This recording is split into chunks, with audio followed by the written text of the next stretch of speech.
Well, I open with the tradition and history of this game is pretty incredible. I think when you talk about one of the oldest rivalries in college football, it's always been a game that I know as a player I look forward to playing in, and it's been some tremendous games between the two teams, and our guys are looking forward to getting to play at home in front of a raucous crowd, great atmosphere.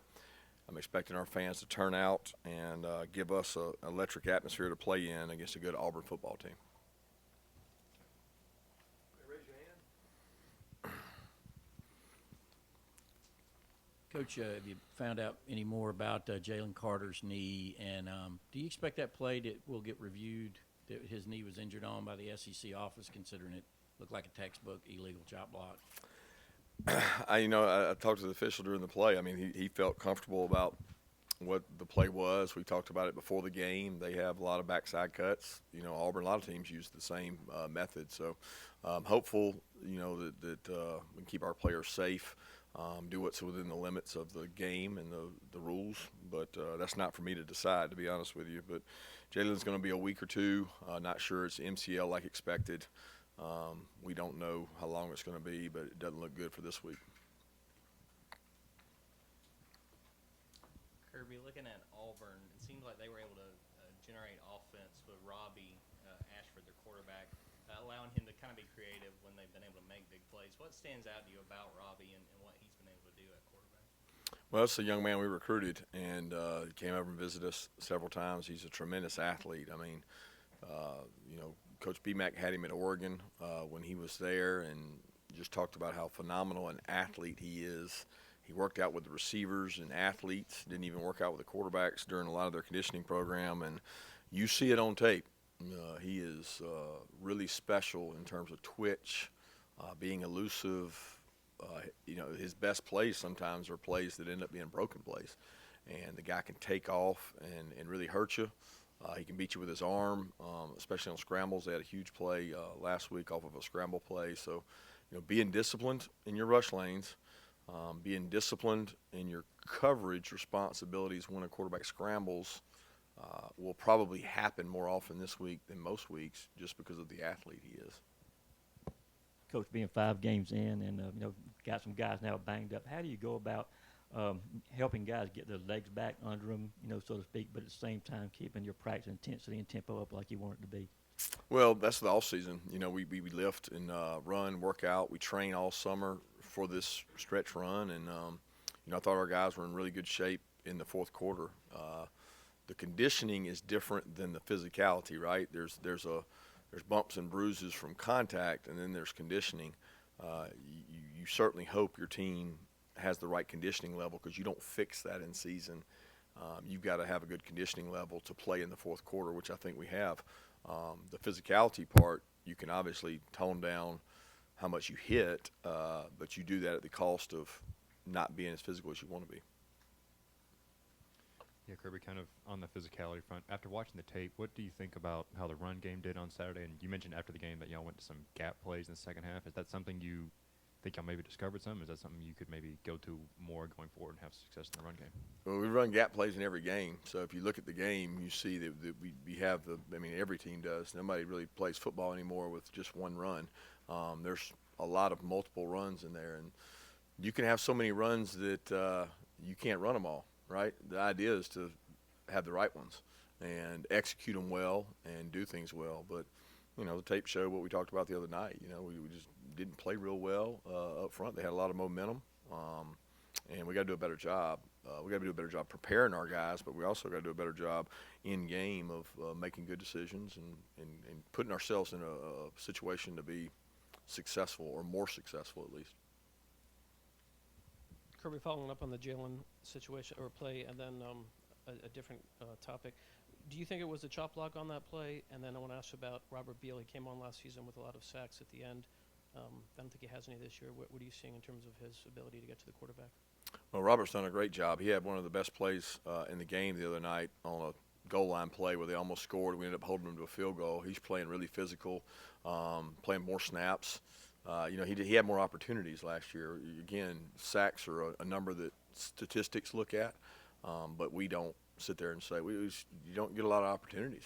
And We haven't had a lot of third down and longs. We had more last week maybe than we've had in the past where you get an opportunity to do that, but that's just the way it's gone so far this year. But I'm very pleased with how Robert's playing, how he's practicing. He's playing more snaps right now than he did last year in terms of at this time, because his opportunities came much later. And it doesn't really matter what I think about the block. So I don't. What does it really matter? It matters what the official thinks and what the review thinks. Kirby, I noticed he didn't dress, but that Arik did travel with you guys to Missouri. What was the thinking behind that, and how's he doing? The thinking is to keep him with us, right? We're trying to develop him and bring him along, and it's important that he's with us in terms of meetings, walkthroughs, being there with us, being with the team, being part of the connection. He's got a great rapport with the players, so that's why he was there.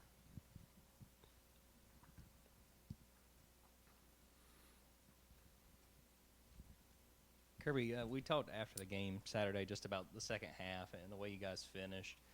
And just generally when it comes to SEC football, what does it take for a team consistently week after week to be able to finish a second half strong? Well, it takes, number one, being in shape, physically in shape. It takes being mentally strong. It takes consistency and performance. You have to perform under great pressure repeatedly. It's really more about playing on the road and having a demeanor about you that you understand, regardless of where you're playing in our league. The road games are really hard, and I don't think that's ever going to change. And you got to be prepared for that. And momentum's a very powerful thing, and we didn't have that for a long time in that game.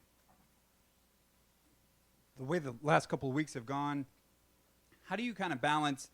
Maybe we're going to ramp this up and shake out of this if you've been in a funk, or just tell the guys, hey, calm down. We're very good. We're doing right things, and, things are coming along. How do you kind of balance those two things? Yeah, I don't look at it that way really at all. I mean, I look at it from day to day. I worry about what we're doing today. It's like I'm going to worry about what we do tomorrow. I don't look at it as you're in a hitting slump or some kind of funk or anything like that, because a lot of that's predicated off what the other team does. And what we do. It's very different teams we faced between Kent State and 3-down, Missouri, and the way they played us, just different things. So I don't really look at it that way. Yeah, what did you make of Dominick Blaylock's performance on Saturday, and with getting him back integrated into the offense along with Arian Smith and A.D. Mitchell? What can that do for this passing offense, having those three guys back out there? Well, they're all different. Dom's been there the whole season. I don't think it's an integration factor. He's been really clutch. What he does really well. And there's package plays for Dom, and he does a nice job, man. His plays he made the other night were really clutch. I mean, a lot of the receivers made some. Marcus Rosemy had some clutch plays, and Arian had the one catch. Getting him back and getting him some confidence is great. But we have to have some depth at that position, and we got to have some guys make some plays at those positions. I actually had a similar question, but AD specifically on his availability this week. Obviously, you took him, but I don't think he played. And this overall, the wide receivers and Stetson, the passing game seemed a little bit off. But then when you go back and look at it, and there's a lot of pressure in that game, so I guess things weren't getting delivered on time and maybe in a little bit bigger hurry than usual. Can you assess just kind of the pass game coming out of that? Yeah, I think it was a different kind of game. There's a lot of opportunities for one-on-ones, and you got to win some of those opportunities. I think if you're in third and long all game, you're not running the ball, you're not managing the sticks real well, it puts you behind it. But AD is hopeful. Again, he was close to being able to go. We thought last week we took him with the intention of seeing if he could go pre-game and thought he looked pretty good. Didn't feel comfortable putting him out there. We're hopeful that he's able to go this week, and we don't know until we get out there and get closer to the game. But he's much closer this week than he was last week, and getting Arian back helped with that. And all the reps we've gotten for these freshmen have helped. We got to continue to get those guys better. You faced Tank Bigsby a couple of times. You recruited him. What sort of problems does he present in the run game for Auburn? Well, run game and pass game. He's explosive. He's a great guy out of the backfield to catch the ball. He catches screens well. He's vertical on his run game. He's tough. Yards after contact. He's one of those backs that, like the good ones, they get better with their carries. And he's extremely physical and runs with low pad level. And is one of these typical SEC backs that you better bring your lunch pail when you come to tackle him. curious how you'd gauge the maturity of the team. I guess the way the team started, it kind of quiet a lot of the talk about it being young, particularly on defense. But are we maybe seeing some of that youth still present? Well, I think anxiety would be one of the things that you worry about with a young team, and really the first real road environment, because the South Carolina game played out so different. We started really fast.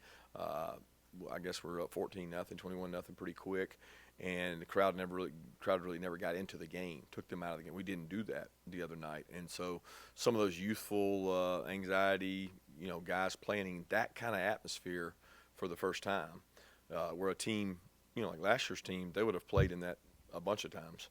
So there's a lot of youth there, but to be honest with you, it was a great opportunity to see what we're about, because I don't know that you could find any greater adversity than be down 10 points in the fourth quarter, resiliency, all those things. But we got to make sure that we do a good job building on that and that we start faster and better. Yeah, Kirby, at almost the halfway point of the year, as far as the offensive line goes, do you feel like y'all are trying to approach a point where you really want to trim up that offensive line rotation and get those 5 best guys? And kind of what have you seen from that unit as a whole progressing from the start of the season until now? Now, I don't look at it as a trim up. I mean, why would you trim up your offensive line? If you have guys that play quality football and they go against pretty good players every day in practice, I think they earn the right to get an opportunity, right? Who plays at receiver? Do we play 3 guys? Not last time I checked. Tight end, Brock and Darnell roll in with 11 personnel. So you earn the right by how you play. And if those guys continue to earn the right and play well, then they'll probably play. I don't, it has a lot to do with conditioning and stamina. You got guys coming off injuries out there. You got guys that hadn't played a lot of football, and some guys have. So we want to play the best 5, but if that's not clear, then we feel like guys that can play winning football should play. And I'm very pleased with that part of it. Can we do some better things in the run game to help them? Absolutely. Can they do a better job in the run game? Absolutely. But it's not totally on the offensive line. It never is. It's a team sport. So everybody wants to point the finger at them. They're not to blame for anything. We all got to improve. Kirby, sticking with the offensive line, now that you've had a chance to review the Missouri tape, and there were some struggles with the offensive line, or maybe not, depending on how you looked at it.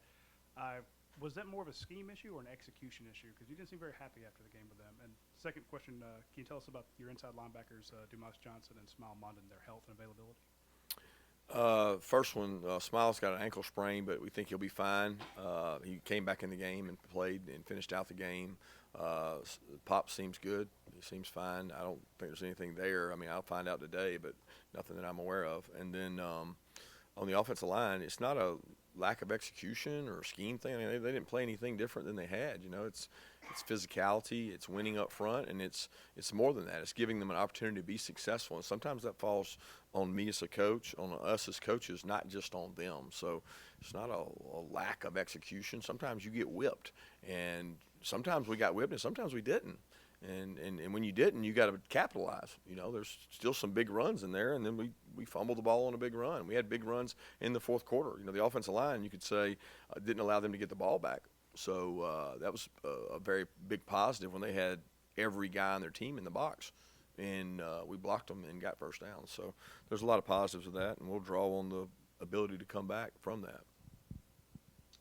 It looked like Tykee got a lot of those reps at the start. Can you review for? I don't know who else might have gotten in the game and played there, but how did you think your star position performed in this last game?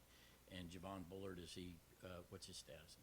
Yeah, we're expecting to get Javon back this week. Tykee did a good job. Tykee will continue to play star like he has in the previous games. He did a nice job practicing last week. Got a lot of confidence in Tykee. It gives us some depth at that position. They complement each other really well, and hope that both of them can help us.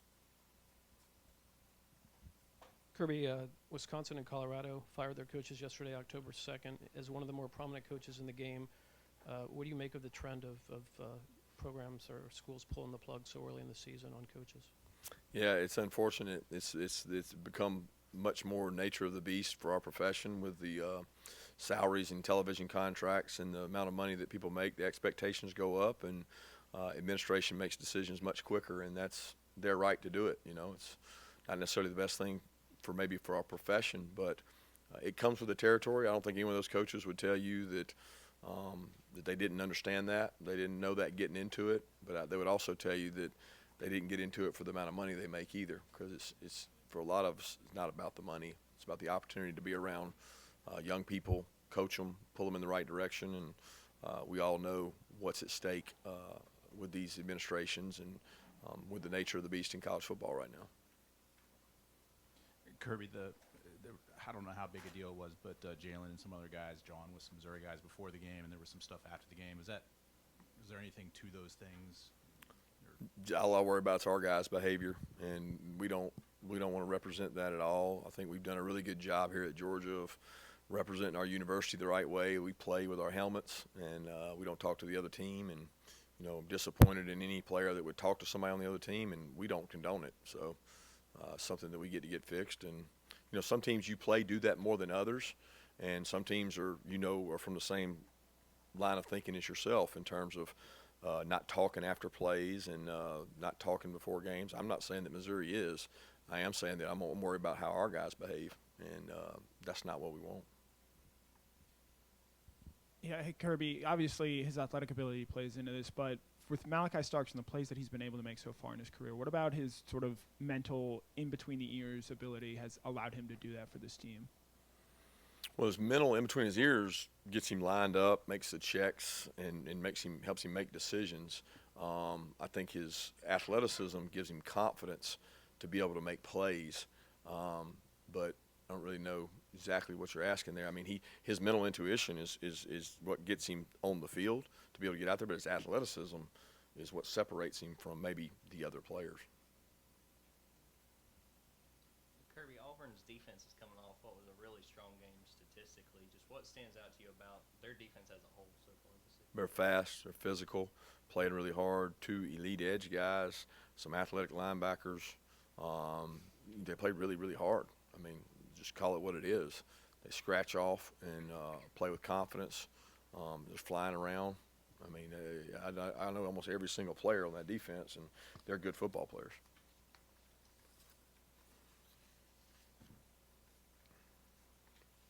Time for 2 more questions.